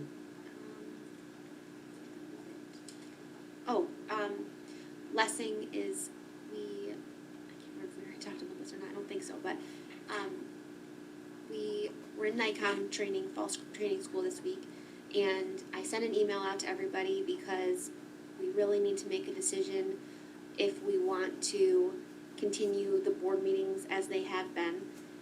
It's the attorneys from NICOM, and I can send you the information. Their recommendation is that they do not want they highly recommend Facebook not being used as your only streaming service. So if you're going to restrict the public from entering, they really recommend using Zoom or GoToMeeting because it just offers a lot more capability for people to be involved. And yes, and then you're also required to provide a word for word, what's it called? Verbatim? Yes, and those GoToMeeting does it for you. And if not, I have had a request for one, and I have to do it, and I'm not complaining or anything, but it definitely makes it just better. Yeah, because Facebook is great if you're doing it in conjunction with something else. So my recommendation is either open up completely, allow people to come in, wear masks, or we need to just be straight GoToMeeting, because the sound is getting better, I'm working on it, but when it's not like we have Channel 12, you can't reach a ton of people, sometimes people can't hear, and if we're not allowing people into the meeting, What I've been. Is there a new directive that is going to be coming out in early part of October? Thought that was something that the governor had said, that there's a reevaluation. That executive order, I think it's 201-15, expires, they've extended it every time, but I think right now it expires October 4th, and that's the one that kind of suspended, down to the suspend open meetings law, or the requirements for in public. Yeah, it technically didn't suspend, it just changed the circumstances, but you needed to do to comply with this. You had to allow the public to view the meeting in real time, live stream it, have the verbatim transcript. That's different than public hearings, though. right, You can't, those you gotta. you have to let them in, yeah. So when we have the public meeting to get rid of the planning board, we can't do that.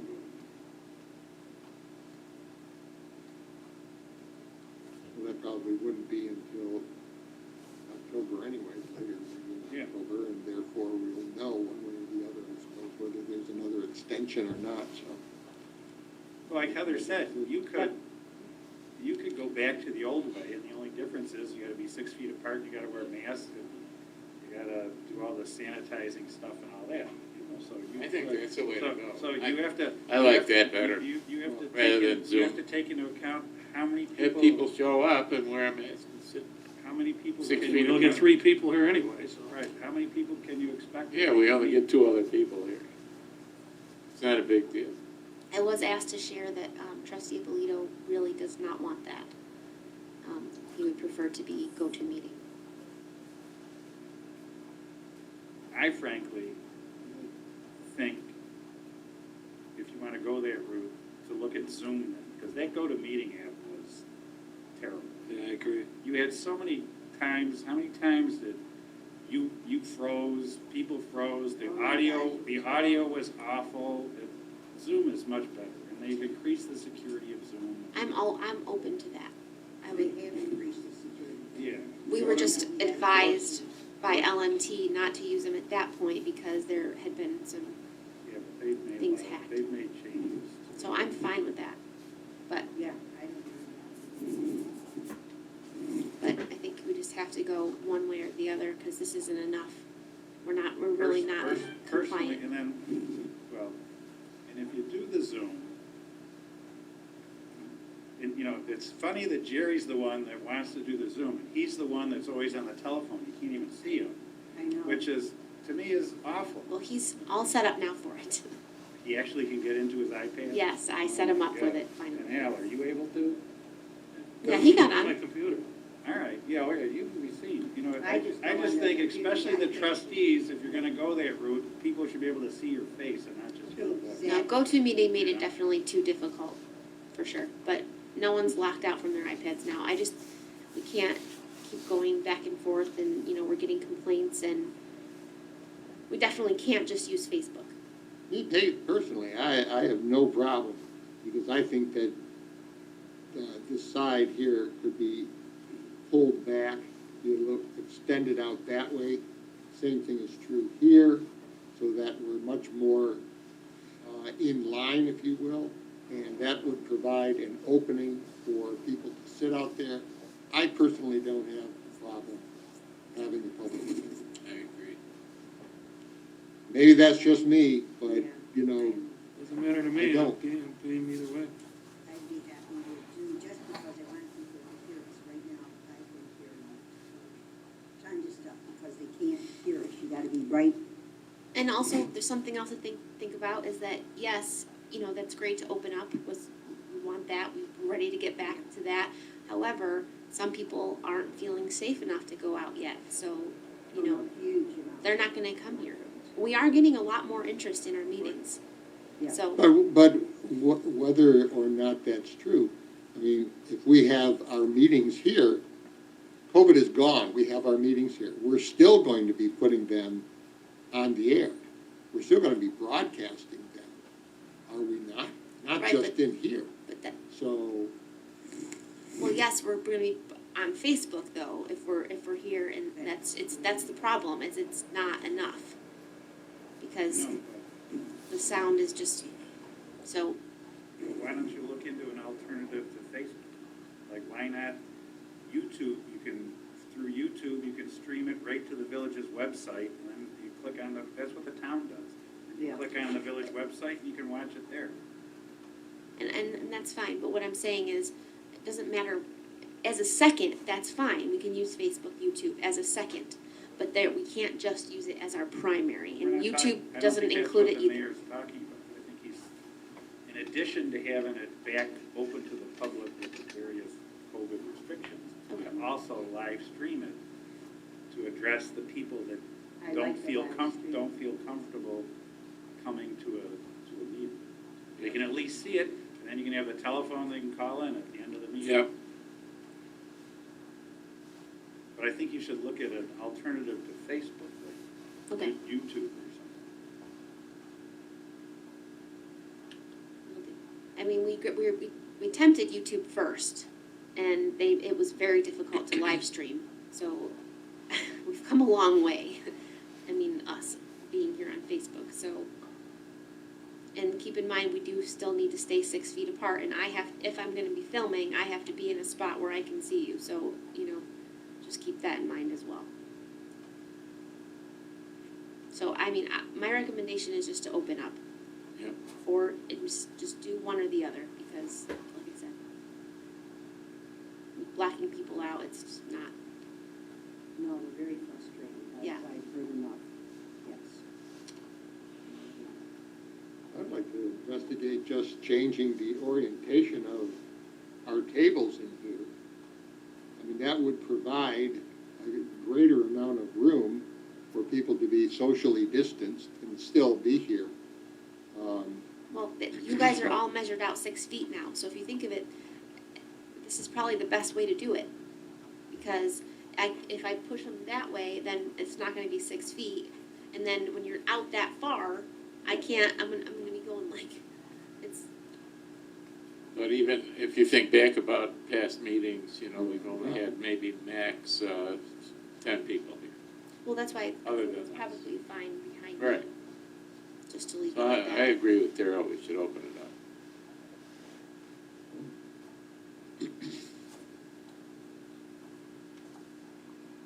But you know my opinion. No, that's fine, I I just don't need, have the same kind of fears that. I just need everybody to be on the same page, and then it makes it easier for the, the agenda and everything, then I gotta post it in the Herald, I wanna just, you guys to decide either way. Well, I don't have an objection, having it in here, to opening it up to the public. Yeah. So, I think that the room certainly can be, So just tell Jerry, sorry, he lost just like the Jets. You lost, Jerry. Okay, so we'll still, we will have to, continue to take temperatures, we have to take notes of anyone that comes in the building. Everyone will have to wear masks though, so as you're doing it now, you have to keep them on, which, and I think it'd just be easier to do that. I'm good with it. all right. And, we'll plan on, next meeting. You know? Also keep in mind that you won't be able to restrict anybody, you have to really let anybody in, so, employees or anything like that. Open meeting.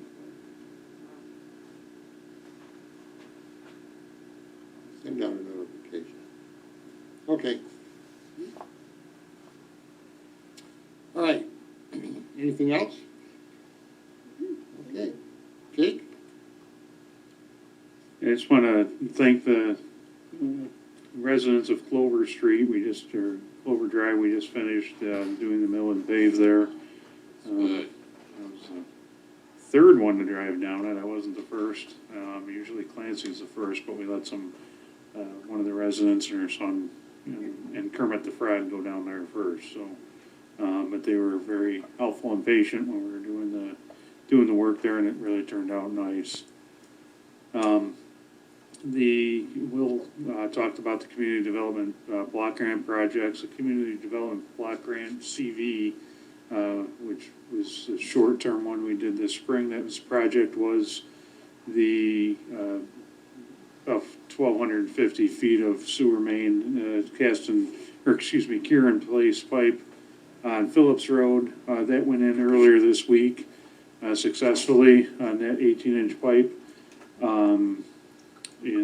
It came in about $11,000 cheaper than the estimate, and it was done pretty fast. And that's the one, if you recall, we got it was about $67,000 from the community development block grant from the Monroe County Planning and Development, who manages that program for that project, and it was about 101,000, just shy of 102,000 altogether. So we did, got a lot of work done for relatively little village investment compared to what the total cost was. Still a good chunk of change, but it was definitely helpful to get those grant monies. The sidewalks on West Main Street, again, another community development block grant project, as Will mentioned, he stole my thunder a little, we did get 90,000 on that. Our initial plan was to try to get that done this year if we could. I've talked to Marcia today, and obviously with the budget and the unknowns with what we're doing as far as revenue, we're not gonna get we're not gonna get third quarter sales tax information until it's gonna be too late to do it this year. I think the wise thing, I'm gonna talk to the gentleman, what we've typically done is do them in the spring. And I think that's what we're gonna aim for. That way we're gonna have more information. If you recall, like I said, that was about 90,000. We got promises about 172,000 altogether as the estimate for that work. So we'd still, we get a good chunk of that, but we still have to come up with about 82,000.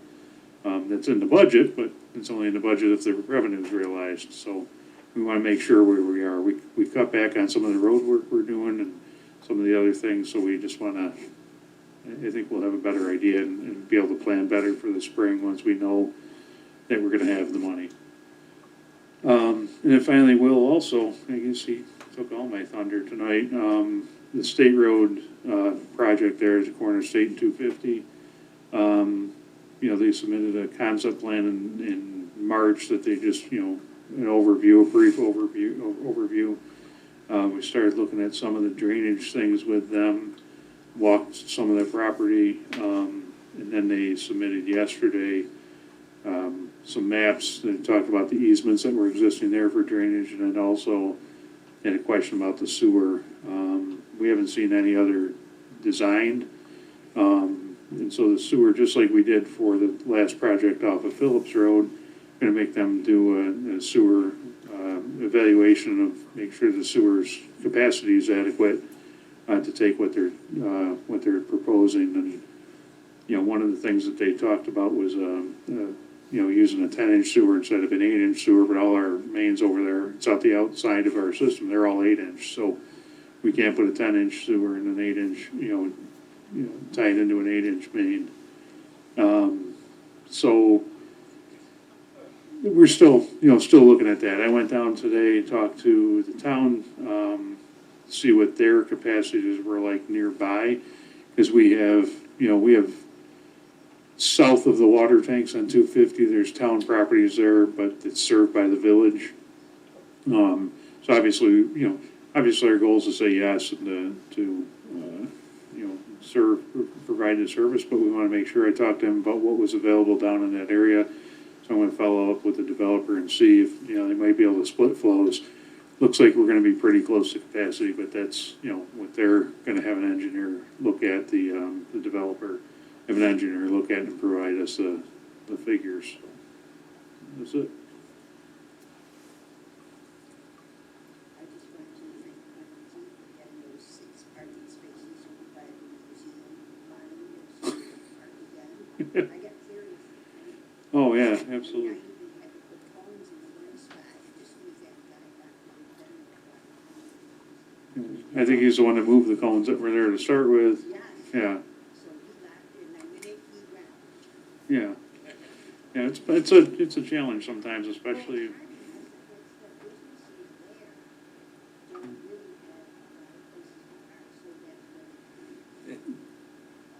It's tough, and I'm glad you brought that up. That's one thing that I've had, and I've reached out to the bid to see if they could send a reminder to, we've had some businesses on East Main Street share concerns about parking, and want to know if we're going to adjust the parking and change parking because it's such a problem in the village.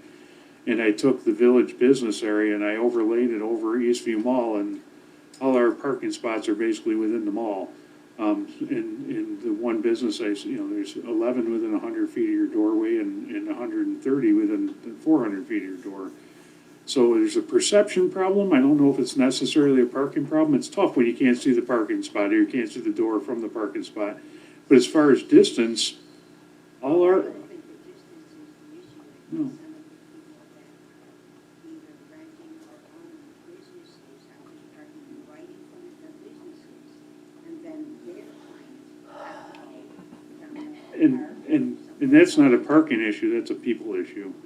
One thing they wanted to know about, the police coming back and enforcing the 1 hour parking, which, I'd hate, that's why I reached out to the bid first to say, before we ask the police to start marking the tires and enforcing, because you hate to have a customer get ticketed. You think that it would be something that would self-regulate, that the business owners or the employees would say, hey, let me leave this for the customers.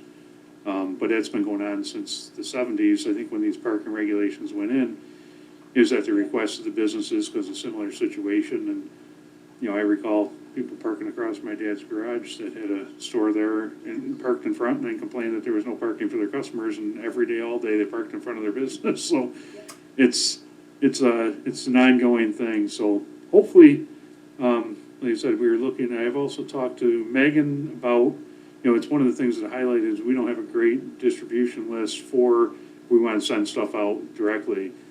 So I think she's been attending some of the bid meetings and try to get those. Yeah. Yeah, I try to get those email contacts so we have something for all the businesses. Yeah.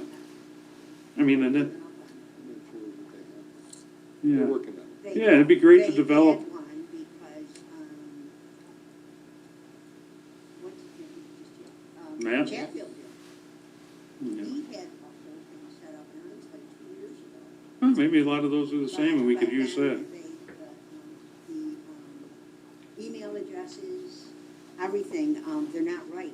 Half the time I do not get any mail anymore. Huh. And she said, oh, it must be in your spam, and I said, no. I've been trying for like 4 years, so I've quite given up. I have to call somebody that I know is gonna be going through it, and I'm drunk. But that is one of the things I think with the bid input that to consider and have the board, review, or, really the bid, maybe review. When these codes went in, when we developed the time limit parking, there's a lot of short-term retail, short-term Yeah. service industries that were there on Main Street, and especially in that business corridor. Now a lot of things have changed too. I mean, now, we used to have like 2 restaurants. Now there's about 6 different restaurants. Yeah. There's a hair salon, and I think I sent my email to them. If I go into the barber shop, it's about 30 to 25 minutes. They're looking for my hair, and then they cut it for about 5, and I'm out of there. My wife goes in there. She's, she's at the hair salon. She's there for a while. And so is 1 hour parking, does that still fit? Does that 1 hour, is it? Well, exactly. Maybe it's 2 hours or something that might work, and that's something I think you gotta get from the businesses and see how they're using the spots, how their clients would use the spots, and I wonder if that's still, something that's appropriate for today's day and age and uses. Have you tried to get in touch with Elena on the bid? I did, that was my first, I sent an email, to her and Bill to see if they could, send a blast out to people, just reminding them, What did she say? I'd have to look back through my emails, but to see if they could remind them, that don't park in front of your business. Don't take your customer's spot. That seems. And that was one of the problems with the hair cutting on West Main that have moved down now to where Taylor used to be. Oh, right. Yeah, north, But yeah. he used to park, or a couple of them used to park right in front of the business, so. Well, and so did their Customers tenants, were- their tenants upstairs, parked right down the street. They didn't walk around to the back parking lot. Everybody, please keep in mind, we still have another public comment section coming up, and I do have a question.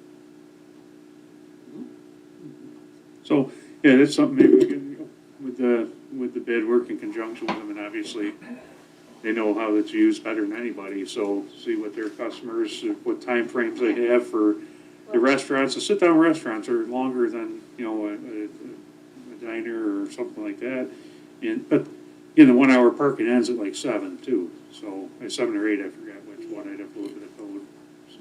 And you're right, though, maybe a 2 hour parking would be a good idea, to Yeah. change it. Or, maybe it fits, maybe it's still good, maybe it's not. It's Well, all we can kind do of a is ask. project to look, yeah. Well, I'll see if I can get any info out of Elena. on the bid, okay? And the island on Lapham Park is gonna get worked on next week. Next week. As far as at least Cleaning out. hogging it out, seeing what we do. I'd love to plant trees now. This is a great time of year to plant trees if we can do that. But I'm gonna get from, I know the Peter, the Historic Preservation or Parks, I forgot which one, but Peter's got a list or a drawing of it, so I Oh, wanna I've make got sure. it. Okay, I'll give it to you. yeah, Yeah, that'd be because I great. just gave another copy to Billy Vendo. There's just been so much back and forth on it, and it doesn't matter to us. We put the roots down no matter what you guys wanna plant. So if somebody tells us what to do, Yeah, no. our work's the same, like I said, roots down. Yeah, That's because easy. We got the Let pricing. somebody else Yeah, we decide. got the pricing and everything. Yeah. The only thing that we didn't was the birch crushed trees. Yeah, and I think I forwarded that to you with the, Not the dollar value. Oh, no, we didn't have to worry about that because of insurance. no, I think that's already, I think they already got that, but That one. for those, was it the two Japanese trees that the lilac, the guy ran over ivory silk? and killed, so we got insurance on them and trees. Yeah, the ivory silk or whatever they're called, yeah. That's it. I have one more comment, Jake, and that is looking at the cell tower on South Avenue. The Water Authority with their water tower area has done a very nice job in terms of clearing that out. And the lot that is between the fenced tower and the house to the north looks great. Grass was cut, etc. But within that fence area of the cell tower, the weeds are growing along the fence line in the stone, and that really looks like an eyesore. Yeah, I know there's plans to go up there very recently to get those weeds out, so I'm gonna, Hasn't been done, okay, and, it's, that just kind of sets that area off, because it's right in the middle, and right around the tower. yeah, certainly. That would look good. And I just have a couple quick things. The museum sale is this Saturday, so there is no parking because they have to have it outside. So just so everyone knows, it's like 7 to 4, 7 in the 5. morning to 4 to 5. Yeah. So there won't be any parking within the museum parking lot. The sale is from 9 to 3? I think No, sale, 7 to 5. no, the sale Oh, yeah. is from yeah. 9 to 3. Yeah, right. But they gotta get everything out and put away. And then also, the Penny Saver was requesting that we might put something in the paper. Okay, so you did, because I did the geo-tracking, the geocaching that we have over at the, yeah, because I have talked to people that are doing this, and they have, there's so many things that they didn't know about the village. So they're doing this adventure blog, and then they go over there.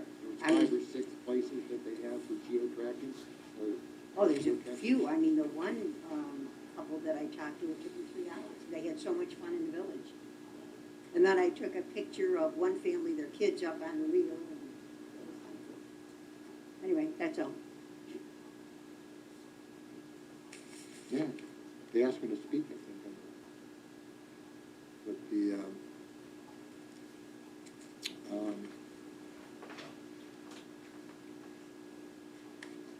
sorry, name just eluded me, the Grange Hall. Grange Hall. I did a little blurb. All right, very good. Well, we're back to public comment, and we're taking telephone calls, I believe, one last time. So, lines are open.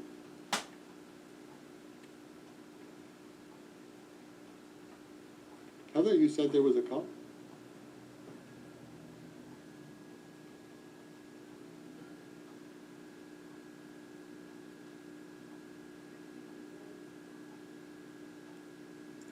Different subject, does the village intend to compensate or do anything to help homeowners on South Ave across from the school to clean up their homes from all the dirt and dust on their home created from construction on the new addition to the school.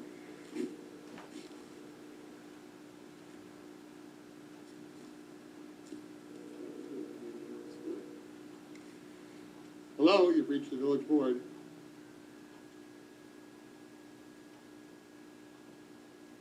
Hello?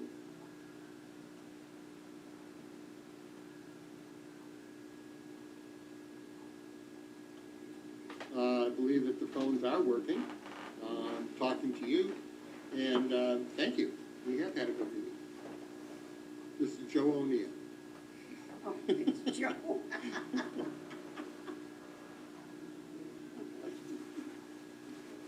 Thank you, Joe. See you tomorrow. Have a good night. Thank you. Okay. I'm not the spokesperson for this, just a concerned resident who is trying to keep up their property. There may be others concerned, but think it is petty. I don't believe I live on a fixed income, and I have hired people to do this work. I think this would be a school district issue, but Is that in regards to, again, dust and dirt that's blown across? correct.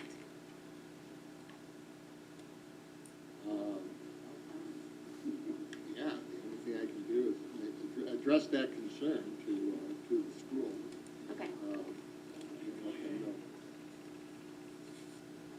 Okay. And that's it. And that's what I would suggest to them as well. Since they're the ones causing the issue, we can do both. Okay. All right. That's it. That's it? All right, then I will say that our next meeting is October 8th. I do believe we'll try to open this up a little bit more for the public. And then we also have a October 24th board meeting as well. Again, we will let you know in conjunction with the Legion in terms of what's going to be happening for Veterans Day. And what the plans are for that. We should know probably at the next meeting. Okay? Anything else? If not, and I thank you all for watching, attending, and do I have a motion to close the meeting? I'll second it. All in favor? Aye. Aye. Thank you.